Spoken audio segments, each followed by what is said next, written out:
Gio, you've been part of the Seattle-Portland rivalry. Now you have a chance to experience the other part of the Cascadia rivalry. How are you feeling looking ahead to this game? So first of all, good afternoon. Excited. I think these rivalry matches are the ones that bring something extra to the game. So definitely motivated, excited. The players definitely already from today, looking forward to the weekend, and it will be great to be able to play against a rival team like Vancouver.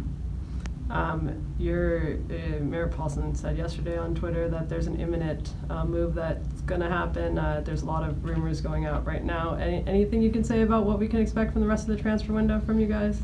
Maybe Gavin is working very, very hard. I mean, he's flying all over the place. His phone is constant moving. So maybe some things might happen before the end of the window.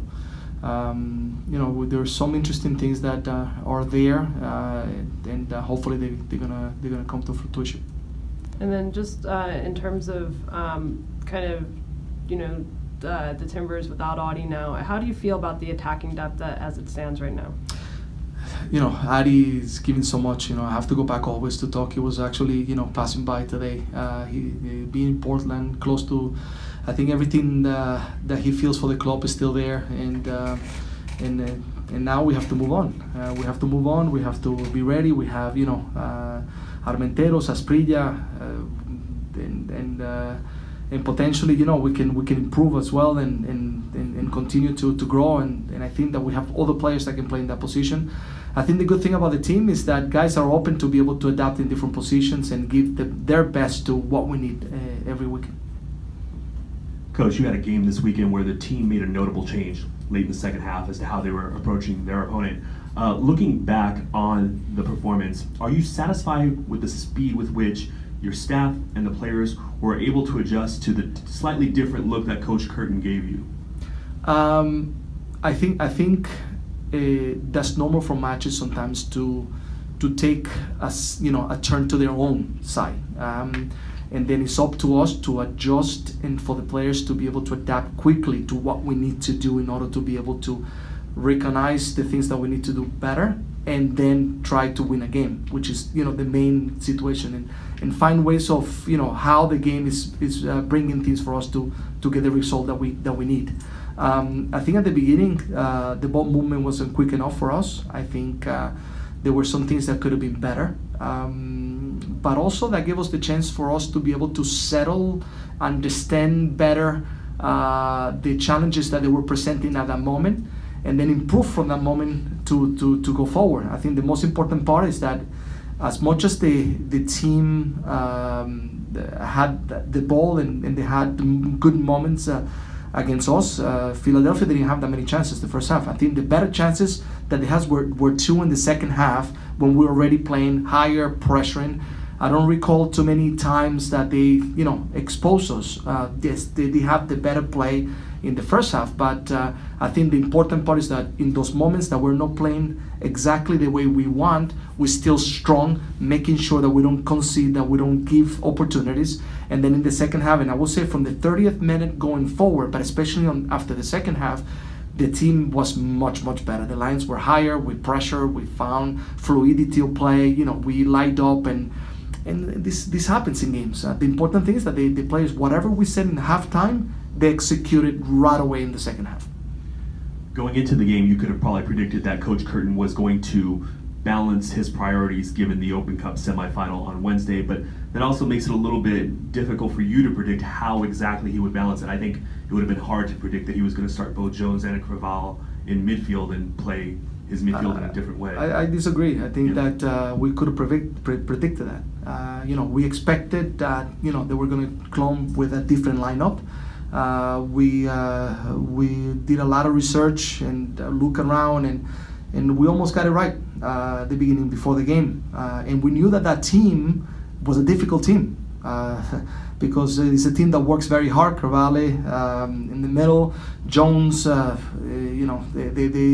they worked very hard. They made it difficult for us. So sometimes, when we talk about their second team, sometimes, those players that want to prove a little more, those players that want to get the opportunity to convince the manager, sometimes I don't know if he's, a real second team. They were competitive, they made it difficult. There were moments in the first half that team created problems that I think after, when they made some substitutions, we didn't find those problems anymore. So I thought was a tough game. Now, that kind of feeds into what I was going to ask. Without Bedoya, particularly in the team, they had a team that was more willing to play with two holding midfielders that would stay. Are you satisfied with your team's progress as it relates to their ability to break down teams that set up like that? Given the team success that you've had, probably makes it more likely that teams are going to be conservative with you. Yeah, I think if you ask me about the first half, I will say no. I'm not content. If we're going to look at the second half, I'm going to say yes. I think we did the right things to break the team, down, and the things that we improve in the second half were exactly the things that we feel that we need to do better in order to break teams down. But this is not a new thing. We've got to go back even to Seattle. Seattle, when they played 5 in the back, they were tough, difficult for us to be able to break down. But we found somehow the way to be able to win the game. And that's what I'm proud most about the team. That even though we have challenges, this is a very difficult league. Everybody brings you difficult challenges. Someone very savvy told me that the second part of the season will be even more difficult with the experience that he had, and it's exactly right on the point. Teams will come to even collect more of that point that will help them out. So it's tough, and for our players to constantly be able to work hard, to don't concede much, to find ways to win a game, I'm very proud of our guys.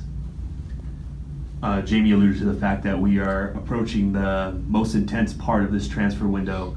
How does the activity around this team compare to the activity that you would have experienced at Cosmos? No, it's different. It's different because we were always very active in different situations. So we cannot relay the two. But what I can tell you is that Gavin is working very hard. He's working very hard constantly to look at things, to move things around, to figure out, how we can get better, how we can improve, how we can, take advantage of some situations, and credit to him. So he's non-stop, and we'll see what happens. The window's still open, and anything can happen. And finally, you tied a club record this weekend, going undefeated in 15 Major League Soccer games. What would it mean to the group to extend that and have the record for this team by yourselves? I've been saying all along, I like to analyze at the end of the season, looking back. So right now, yes, it's great to achieve things, but the bigger thing is the 3 points that we need to get in our field against a very difficult team like Vancouver, that has very talented players, that is a rival and will bring a big challenge. And those 3 points for us will be very, very important to get even higher in the table and closer to the area that we want to be in this season. So that's how we look at it. We have to focus on that and not to win or be afraid of losing for a record. I think we have to give everything to be able to get the 3 points that we're looking for.